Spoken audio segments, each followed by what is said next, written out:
Between the hills, the stars, the sky, the river so clear, river so clear. Let us set the tone for this service with a reading, Come One, Come All, by Ian W. Riddle. Come one, come all, with your missing pieces and your extra screws. Come one, come with your hard edges and your soft spots. Come with your burrowed heads and your upright spines. Come with your flamboyant and lethargic flaboose and quiet fidgeting and lethargic, and with your large visions and your tender hearts, with your small courage and your tender fears. Bring your lisp and your stutter and your song. Bring your cravel and your draw and your lit. Bring your anger and your joy and your rightful indignation. Come into this space and be welcome. Bring who you are, bring where you've traveled, and bring what you long for. Let us worship together. We join Unitarian Universalists all over the world in lighting our chalice. Matthew Jerlimick, would you please light the chalice, which is a symbol of the spark of life in each of us?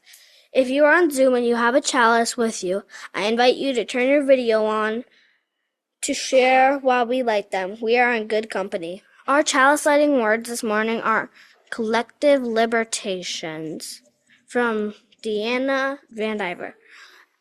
We light the chalice as a symbol of our faith, alive in this world, naming our vision of collective libertation as enduring to remember each other in our beloved community. Please join me in welcoming our presentator, Faye Seidler, an award-winning activist who specializes in suicide prevention, LGBTQ plus populations, and state data. She was born and raised in North Dakota. She has a decade of experiences in this community, organizing public speaking and professional development training. She is known for connecting, uplifting others, bringing communities together, and always keeping hope in focus. Today, Faye will discuss what we need to know to be the strongest supporters and allies for our LGBTQ plus community during the legislative session and beyond. Faye will share data and inform resources as well as organizations to collaborate so we can speak about important LGBTQ issues clearly and effectively.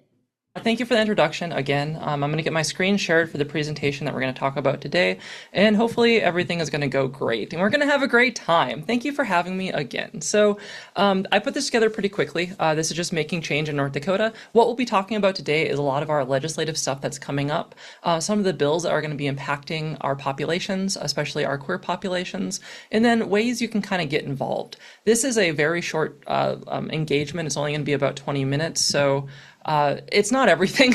Like, I could talk to you for hours and hours about this, and I will. If you email me, I will probably email you a response that is very long, almost intimidating, but you should still email me and reach out if you ever have any questions. To give some further background, I really like to sell that I'm from North Dakota. This is something that I was born here. I've lived here my entire life. This is the place that I plan to die. And North Dakota matters to me. It is the land I was born. It is my home. And I want to make sure that the people who are here, that they have hope, that they have ways that they can thrive in their life. So I am part of the queer community. I've been here my whole life, and I'm a survivor of suicide, and that's what motivates a lot of my work, because I want to make sure other people have hope. I want to make sure that they have people they can talk to and connections and a genuine belief that there is a future for them. So I do a lot of different work professionally and personally to achieve that, but most of my work is a professional volunteerism. That is, there's not like a job that pays me to do this, really. There are people who contribute to my work, but I would do this no matter what tomorrow. If everything fell away, I would continue to do this work. So I know we're all here to ask and answer one important question. What can cabbage do for our heart health? I know you're all curious. We all are very interested in what this could do and what it can mean. I know I was, but so we're going to get into that. That's just a little joke I made. made. I added this into my presentation like 3 minutes ago because I thought that was really cute. But that's something to know about me is I like to use humor to kind of talk about some bigger and heavier things. So I threw this in here just for fun, for levity, as we get into some of the heavier stuff. So we're going to review these bills that we have happening right now. These are all the bills that are impacting our session. I know that text is really tiny and you probably can't read it. Don't worry, you can talk to me about this stuff after our set or after, this is all over, you're back home and you want to email me. But we have 6 bills that are targeting our LG plus populations in some way. To get it out of the way quickly, we have one good bill, and that is decriminalizing HIV, which has passed our House. So it's going through our chambers, and that's something that would make it better for people who are living with HIV or AIDS right now to have a lot more security in their life. We have 5 bad bills that are targeting our LG plus community, and to go over them pretty quickly, but in order just of their number, there is House Bill 1144. What this does is effectively remove a lot of our gender neutral options from schools. So this isn't just bad for our trans students, this is bad for all of our students because modern school design is having single stall private bathrooms that are part of a kind of large communal area where any student can use those bathrooms. And then often they share kind of a sink space or a centralized space. These are really good for schools because they reduce bullying and abuse that can happen in bathrooms. They create safer environments for everyone for every reason. But some of our lawmakers have gotten into our head that it is bad to do that because they think it is just trying to help our trans students when really it's just modern practical design. So if that bill goes forward, it would really hurt all of our students in pretty serious ways. So that's one of the bills that has already passed our chamber. We also have House Bill 1181. This is a confusing bill to me and a lot of other people. What this bill does is basically erases gender as a concept from our century code. I don't know what it does. I don't know what the actual, if it becomes law, I don't know what happens. But what it does is says that anytime we refer to gender as part of any kind of policy across state government, schools, anything that gets state funding, gender always refers to sex is kind of what that bill does. It could do a lot of scary things. It could do nothing. I really don't know. It's not a good bill. It's not good governance. Most of the stuff isn't. The other thing we have is House Bill 1430. Some of you might know this as the conversion therapy bill. This is looking at social workers, specifically at how they operate and what's considered conversion therapy. I will say the original way this bill was introduced was pretty awful. It was basically a conversion therapy bill. However, it has since been amended to be basically fine. However, I don't think our lawmakers should regulate the ethics of social workers because they're not qualified to do that. So it's not a good bill, but it's not as harmful as it was. And it does actually currently say that conversion therapy is wrong and harmful and don't do it. So it's still on my list because it's not good to regulate social workers' ethics when you're not a social worker or someone who has a background in ethics. But it's not as scary as it once was. The last one for major laws that we have is Senate Bill 2244. That is a laundry list of parental rights. It does a lot of things, but one of the things it does is make it so that if a school were to educate on things like gender identity or expression or sexual orientation, this is really broad concept. If a story featured a gay couple in it, that would theoretically, regardless of the context, it could be a math problem. You would have to then get parental permission 3 days ahead of time to teach it. So it really just burdens our schools with a ton of administrative responsibilities to effectively micromanage the kids that go there. So the bill isn't good for a lot of different reasons. And something to understand is that parental rights aren't exactly free. There is a conversation to have about parental rights and state rights and all that kind of stuff. But typically what happens is the further you give parents rights, the less rights kids have. And we look at the research of that, that means those kids are more likely to experience hardship where they don't get help. It's not a one-to-one. There are many loving parents who, are benefited by being able to take care of their kid, but there are also parents who extreme amount of parental rights allows them to, unfortunately, harm their kid in terrible ways. So it's that thing where it could be benefits to some people, but we empower others to be even more harmful. So that's a kind of scary bill for different reasons. It has a tangential impact on our queer community. This is just bills impacting our queer populations. And I do want you to know that, we're laser focusing on 6 bills of 1,000 bills that were introduced this session. And it can be easy to see in the news all these bills that make you go like, why are our lawmakers doing that? That sounds very silly to me personally. Keep in mind that it's usually a small amount of bills that actually do that. They just make the news. We have hundreds of bills that I think are good. We have hundreds of bills that give me a lot of hope. We have bills that are funding our bus transportations. We have bills funding mental health across the state. We have bills helping families. We have bills making a state rock or a state vegetable. Rhubarb, I think, is our state vegetable that we're trying to do. I kind of like those bills, honestly. I like state ID, but like state identities. Like it's fun to me to care about our state and have this kind of collective thing that we care about.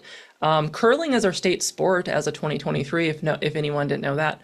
So as we can feel hopeless that we have some very silly bills that really don't match with our sensibilities of how life should operate and fairness and liberty and all that, there are as many and more bills that are really good and conscionable and good for our state.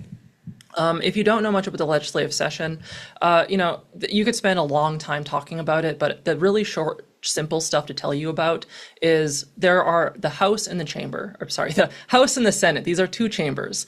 And the way this works is that every bill gets put through both of those chambers, and it has to pass both of those chambers. Where we are right now in the process is all the bills have basically gone through one of the chambers. And starting on May 5th, so about a week and a half from now, we are going to move them to the next chamber and go through the whole process of submitting testimony, having conversations, and voting on it. So any bill we have right now that's passed, it has to pass again the other side of the aisle for House or Senate. Once it actually passes both of them, and it has to pass both of them, then the governor can choose to sign it or not, and then it gets complicated if they don't or if they veto it. But basically, that's our process. And right now, we're about halfway through our session. So any bills that we talk about, that you hear about, mostly none of them are law yet, and none of them are even close to becoming law. There's a lot of opportunity to be actionable on a lot of these different bills. So I want you to understand that too. For any of the bills that you see, there is at least a week or more to advocate, to bring community together and take action.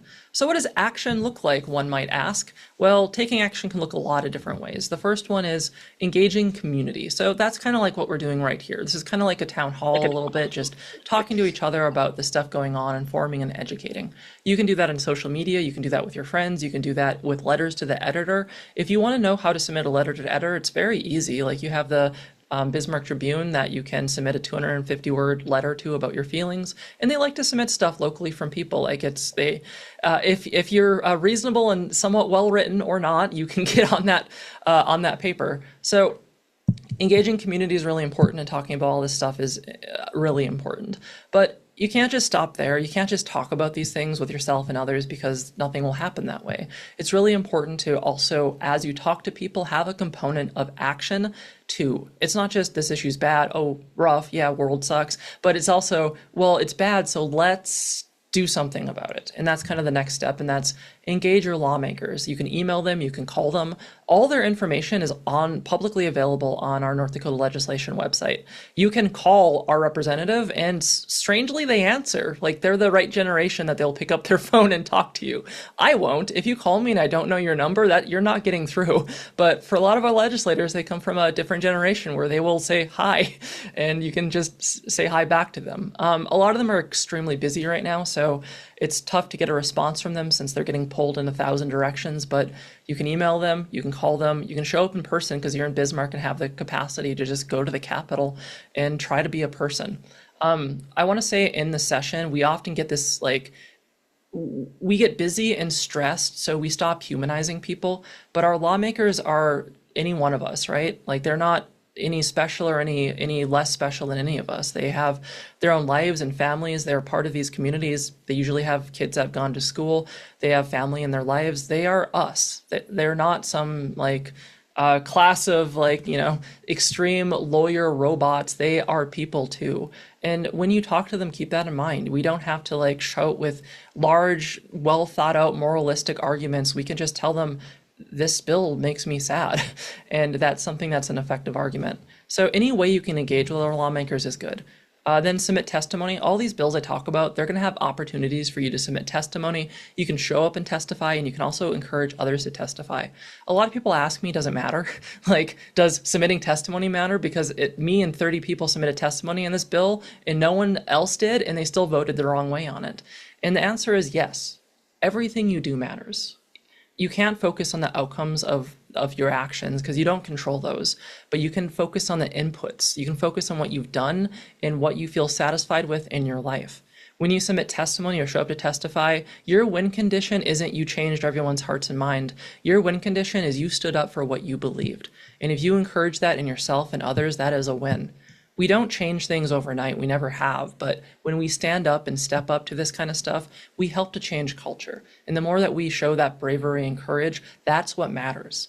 Not because we submitted 20 pieces of testimony and they didn't care. It doesn't matter if they don't care. It matters if we do. And the more people we get to care, the better about things that give us hope, health, life, all that kind of stuff. So this is ways to think about engaging very broadly. There's obviously micro ways you can engage in different kind of ways. If you want to reach out to me to find out more about this stuff, like I said, you always can. But there's no wrong action in this work. Anything you do to make anything, like a coffee shop date with someone to talk about this stuff, is effective. Any way we challenge the cultural norms that we have that hurt people is something that contributes to the bigger picture of life. You can always make change with the laws that are happening. Everything I talked about, that it might just pass no matter what we do. It might be impossible to change the course that we are on right now, but that doesn't mean we can't help the impacted people at this moment. The impacted people for these laws are our LG plus populations, but everyone's impacted by laws in some way or another. So there are a lot of people being impacted for different reasons, both federally and statewide, so national and local. If we're talking about our queer populations, there's a few ways that you can support them. One is the Harbor Health Initiative has the directory, LG Plus directory. Now this is every affirming provider that exists all across our state. So if you have someone who's part of the queer community, well, you can make sure that they have access to therapy that's affirming, make sure they have access to resources like support groups. I have that all listed on the directory, so if you need to connect them to help in some way, you definitely can. I think even, I think you're listed is what I want to say. I think you might even be listed within this directory, though that's what I have. I have every place on there that's like a safe, affirming place to get to. And I keep on adding to it. I keep on adding more things to it. So help me. If there's things I don't have on there, I will add it. I have a central resource printout. You can print this out at your office and the places you go to, put it in coffee shops. But this is everything you need to know, especially for queer youth, about ways to navigate life safely. I made it like 2 years ago and I haven't had reason to change it. These are just really essential resources. There are suicide prevention lifelines, that affirming directory I showed you, places to feel safe and sheltered like YouthWorks, and YouthWorks has a great presence in Bismarck. I love all the offices and the work that people do at YouthWorks. It's amazing. We have a good amount for human rights or advocacy, and we have the North Dakota Community Action Partners, which has resources everywhere. Their work is phenomenal. So keep in mind that as much as we feel scared, or as much as there's kind of the scary stuff happening in a lot of places, there are really good people everywhere trying to help. There are, as they say, helpers everywhere. And the reason I can do this work, even though I'm like a data expert and know to the number how bad it is for some people, is I also know how many people are trying to make the world better. And I like our odds. I like the odds of the people who care and genuinely lead to make things better for other people. I also put the State of the State report together. So this is all of our LG Plus resources put together for schools in particular. This is meant for just, if you want to know how it's going for our LG Plus youth in this state, this is 10 years of my life and work put into one report. It is building this knowledge for years and years and years and trying to make it so everyone can at least have some access to the stuff that I do. I've been doing this for 10 years now. I've been a queer youth. I've been living this my whole life. This is to give you access to this information and the services so you can share it out to others or just be more, understand some of this stuff better yourself. But the truth is our kids are struggling. The good news is that one affirming adult, one affirming space in their life, their odds are so much better at making it.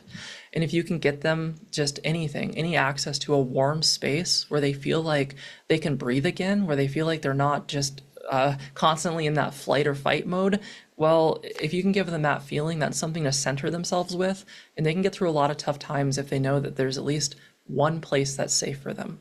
And a lot of work I try to do isn't solving the hundreds of fires we have across the state. I can't do that. My work is, can I give these youth or adults or anyone in our state, can I give them one protective factor? Can I give them one more memory, one point of hope? And if I can do that, it is a world of difference. It's not everything for everyone, but it's enough for a lot of people. And that's how we can frame our work in a way that's reasonable, because we can't solve everything, but can we solve one thing? I think so, and that's how I frame my work. The other message I want to talk about here is take care of yourself. And this is a really important message that's really overlooked in this kind of work, especially from people like me in advocacy roles who are often here to tell you need to do this or else. Not me, not what you're going to get from me. What you're going to get from me is take care of yourself. That is vitally important. That is the most important thing you can do before you do anything else. Make sure that you are drinking water. Make sure that you are walking, exercising in some way, whatever way you're able to be active, because it's really important for your health. Engage with friends, fill your social cup. Make sure you are stable, not just for your sake, but if you're not stable when you do this work, you're not really going to be able to help people. We don't need people that burn out in a month doing everything they can. We need people doing this work for 10 years, for 20, for their lifetime. That's where real change happens. And obviously, it's tough to, hold back in some ways, but you need to be safe. You need to be careful. You need to make sure that you are able to continue to do this work in little ways across your life more than in big ways right now. It's hard to measure your own health, but what I say is we all do the best we can. So you need to be kind to yourself. There are people who look up to me and they kind of feel guilty because they're not doing as much as I am across a lot of things, and I will never want you to feel that way. I believe that everyone does the best they can, but we are all juggling 1,000 struggles and issues, and we don't know how and where to respond, and we have mental health issues we got to deal with too. It's impossible. You have to understand that our circumstances are literally just impossible, and we have to be kind to ourselves. We have to forgive ourselves that we're not able to always help everyone we can, and we have to understand it's not that. Our work is not determined by the people we could not help, because we're not infinite. Our work is determined by the people we can. And that is maybe a person in your life, maybe a couple moments in time where you are able to help someone. That is what matters. The things that we are able to reach out to, the little things that we do to change people's lives, we can measure ourselves by that. Because that's what we know that is going to be contributing to something good in this life. And that's, if we try to measure ourselves by the people that we didn't do the best with, well, we're going to just think about that at night and burn ourselves out. But you have to know intrinsically your work matters. It's essential. It's critical. No matter what the outcomes are. You determined your inputs, not the outputs. So the inputs are you care and you try and you do the best you can, and that matters, and that's all you're capable of. You cannot do better than your best. Even though the circumstances require it, you can't. So be kind to yourself, forgive yourself, and take care of yourself. Do that before you do any activism. I will fight you on that. Don't try to get involved if you are not safe to do so. The last thing, just to kind of get towards the finish of this, is stay connected. My work is extremely accessible. Like, you can find my website, FayeSeidlerConsulting.com. I have a news tab where I have a bunch of newsletters I go out. I do news shows. This is like my Sunday night studio, basically. I'm not doing that for a hot second because I can't. I have other work to catch up on, but I will get back to it. But I have a ton of news I put out. And then I also, if you're involved with the legislative session, I have the Pulse, which is kind of all my work with the legislative stuff and what you can do and what's happening. I try to connect people. Like, my suicide prevention work is de-siloing stuff. So often it's like, whatever you care about. It doesn't have to be what I care about. Whatever you care about, I'll try to connect you to the people doing that work. Because a part of resiliency is don't ask what needs to be done, ask what you would like to do. And that's usually how you can be resilient. And the last message I have, and I don't know if this is like on time or if I'm 5 minutes early or 5 minutes over, but here's your last message. Hope is 75% of the way to hope. We're almost there already. When we just look at the world and go, well, we're close. Honestly, Governor Tim Walz also had a campaign like this. I just want to note that I was saying this long before he was talking about that. It's just I think it's a Midwestern construct we eventually get to when you do this work. But hope is so close to hope that understand that no matter what the struggles we have today are, no matter how insurmountable that they feel, they're not. all through history, we've had moments in time like this. In fact, it's all of history is, rising to the call to make the world better. So it's always been like this. As scary as it can seem, because we're living through it now, our elders have lived through it before, and we are here today, and we continue to live that dream that we can have a world where people are truly seen and safe and happy. So I believe in that future. I've never wavered on that with all the stuff that I know, because I know the incredible people that exist across our state who are loving and caring and kind.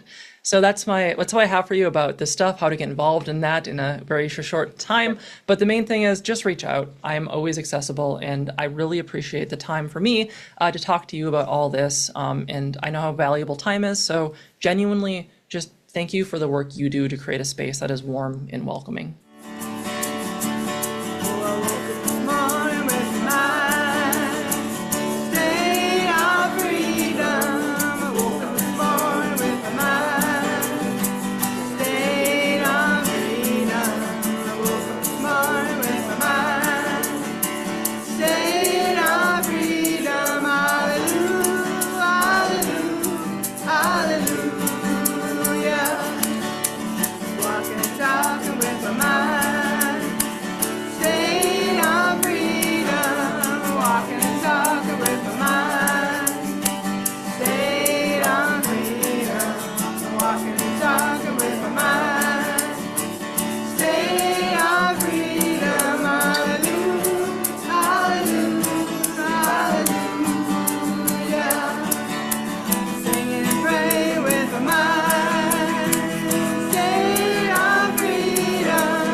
We extinguish the chalice with these closing words by Brian Kiley.